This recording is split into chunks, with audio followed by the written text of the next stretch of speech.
సభ అందరి తరపున నా తరపున కూడా ధన్యవాదాలు చెబుతున్నాను.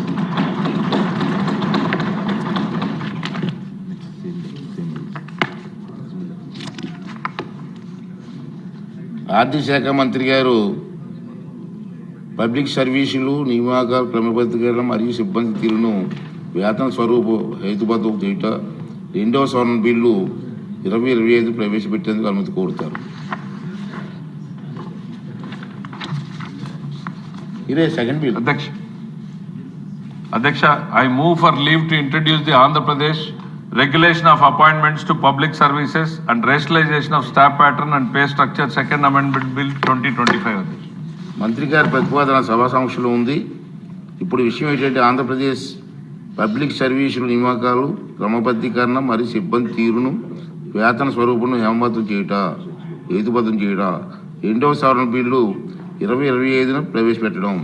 ఈ ప్రతిపాదన సుముఖం ఉన్నవారు అవునండి, వ్యతిరేకంగా ఉన్నారు కాదనండి, అవునన్నారు అందరూ అవునన్నారు. ప్రతిపాదన ఆమోదించబడింది. బిల్లు సభలో ప్రవేశపెట్టబడింది. ఆర్థిక శాఖ మంత్రి గారు ఈ బిల్లును పరిగణలోకి తీసుకునేందుకు అనుమతి కోరుతారు. అధ్యక్ష, I move that the Andhra Pradesh Regulation of Appointments to the Public Services and Rationalization of Staff Pattern and Pay Structure Second Amendment Bill 2025 be taken into consideration. Explain చేస్తారా? Yes, అధ్యక్ష, తమరు అనుమతి అధ్యక్ష. దీని ప్రధానమైనటువంటి ఉద్దేశం అధ్యక్ష, పల్నాడు జిల్లా వెల్దుర్తి మండలంలోని గుండ్లపాడు గ్రామానికి చెందినటువంటి శ్రీ తోట చంద్రయ్య అనేటువంటి వ్యక్తి తీవ్రమైనటువంటి హింసలో హత్య చేయబడ్డాడు అధ్యక్ష.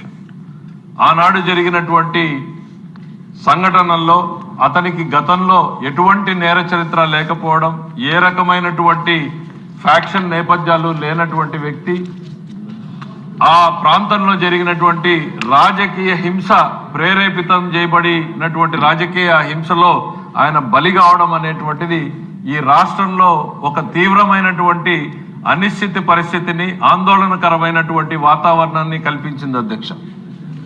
ఆ చనిపోయినటువంటి వ్యక్తి కుటుంబానికే కాకుండా రాష్ట్రంలో ఉన్నటువంటి ప్రజలందరిలోనూ కూడా ఒక భయభ్రాంతులైనటువంటి పరిస్థితి కల్పించబడింది అధ్యక్ష. లా అండ్ ఆర్డర్ అనేటువంటిది రాష్ట్రంలో ఉందా లేదా అనేటువంటి అనుమానాలు కలిగేటువంటి పరిస్థితుల్లో ఆనాడు ప్రతిపక్ష నేతగా ఉన్నటువంటి ప్రస్తుత గౌరవ ముఖ్యమంత్రి శ్రీ నారా చంద్రబాబు నాయుడు గారు ఆ హత్య జరిగినటువంటి కుటుంబాన్ని పరామర్శించడానికి వెళ్ళడానికి కూడా ఆనాటి ప్రభుత్వం అనేక అడ్డంకులు కల్పించింది అధ్యక్ష. అయినా సరే ఆయన పట్టుదలతోటి, కమిట్మెంట్ తోటి ప్రజల్లోని అన్ని వర్గాల ప్రజల్లోనూ ఒక నమ్మకాన్ని, విశ్వాసాన్ని కల్పించాలి అనేటువంటి ఉద్దేశంతో అక్కడికి వెళ్ళడమే కాదు అధ్యక్ష, ఆ కుటుంబానికి 25 లక్షల రూపాయలని ఆర్థిక సహాయాన్ని చేయడంతో పాటు ఒక కుటుంబ సభ్యుడిని కోల్పోయినట్టుగా ఆయన పాడెను కూడా మోశారు అధ్యక్ష. ఆ రోజు అదొక చరిత్రలో, రాష్ట్ర చరిత్రలో ప్రజల కళ్ళ ముందు నిలిచినటువంటి సంఘటన అధ్యక్ష.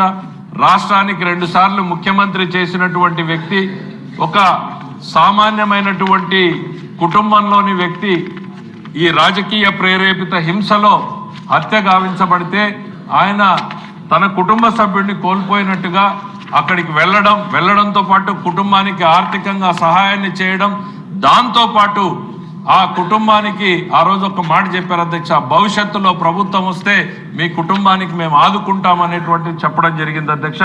అందులో భాగంగా అధ్యక్ష ఆ రోజు ప్రస్తుత తర్వాత సంఘటనలన్నీ మనం చూసాం అధ్యక్ష. ప్రభుత్వాలు పెద్ద ఎత్తున ప్రజల్లో తిరుగుబాటు రావడం, గత ప్రభుత్వాన్ని మార్చడం, తర్వాత ప్రభుత్వం వచ్చిన తర్వాత ఈ ప్రభుత్వం ఏర్పాటైనటువంటి మొదటి రోజుల్లోనే తొలి 5 సంతకాలతో ముఖ్యమంత్రి గారు ప్రారంభిస్తే మన ప్రస్తుత హెచ్ఆర్డి మినిస్టర్ గారు నారా లోకేష్ గారు ఈ విషయం మీద ప్రత్యేకమైనటువంటి శ్రద్ధను పెట్టారు అధ్యక్ష.